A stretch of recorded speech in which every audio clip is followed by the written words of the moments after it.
పలానా సహోదరి చాలా భక్తిపరుడు, చాలా భక్తిపరురాలు అని వాళ్ళు అనుకుంటారు దూరాన్ని చూసినప్పుడు.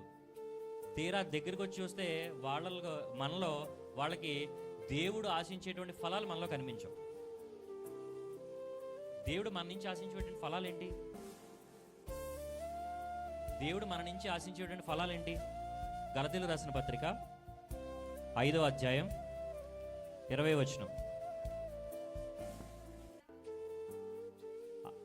దేవుడు మన నుంచి ఆశించేటువంటి ఫలాలు.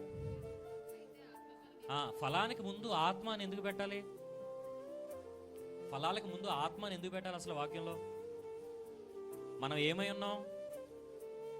నరుడు జీవాత్మ ఆయను అంటే ఇప్పుడు మనలో ఉన్నటువంటి ఆత్మ ఎవరిది? దేవుడిది. ఎలా దేవుడిది? మనలో ఉన్నటువంటి ఆత్మ దేవుడిది ఎలా చెప్పండి? రైట్. ఆదాముకి నాసికారంధ్రంలో దేవుడు ఏం ఊదాడు? జీవవాయుని ఊదాడు. జీవవాయు ఊదిన తర్వాత నరులోకి ఏమి వెళ్ళింది? జీవాత్మ వెళ్ళింది. అంటే ఇప్పుడు ఆదాములోకి వెళ్ళినటువంటి ఆత్మ ఎవరిది? దేవుడిది. ఇప్పుడు ఒక బెలూన్ ఉంది, ఆ బెలూన్ గాలూది నేను స్వయంగా గాలూది దాన్ని క్లోజ్ చేస్తాను అనుకోండి దారంతో. ఇప్పుడు ఆ బెలూన్లో ఉన్న గాలి ఎవరిదంటే ఏం చెప్తాం? ఊదింది నేను కాబట్టి నాదే. అలాగే ఆదాములోకి జీవవాయువుని దేవుడు ఊదాడు కాబట్టి, ఆత్మను ప్రవేశపెట్టాడు కాబట్టి ఆ ఆత్మ ఎవరిది? దేవుడిది.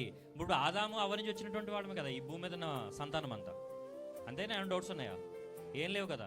ఆయన నుంచి వాళ్ళిద్దరి నుంచి వచ్చినటువంటి సంతానమే మనం. అంటే వాళ్ళిద్దరి నుంచి వచ్చినటువంటి సంతానం నోవాహుది ఎండ్ అయిపోయింది. నోవాహు నుంచి వచ్చినటువంటి సంతతి మనం అంతా. ఓకేనా?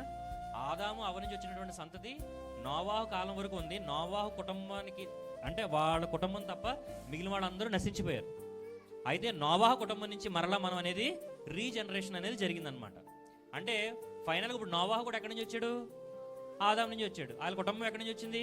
ఆదాం నుంచి వచ్చింది. కాబట్టి ప్రతి మనిషి కూడా ఎక్కడి నుంచి వచ్చారంటే ఆదాము అవరి నుంచి వచ్చారు. ఆదాము అవి ఎక్కడి నుంచి వచ్చారంటే దేవుడి దగ్గర నుంచి వచ్చారు. అసలు యేసుక్రీస్తు ప్రభువారు మన కోసం ఎందుకు రక్తం చెల్లించాడు ఎప్పుడైనా ఆలోచించారా?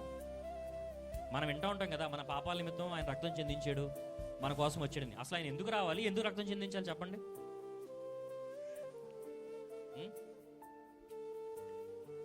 తండ్రి దగ్గర నుంచి వచ్చినటువంటి ఆత్మ, మన శరీరంలో ఉన్నటువంటి ఆత్మ తండ్రి దగ్గర నుంచి వచ్చినటువంటి ఆత్మ.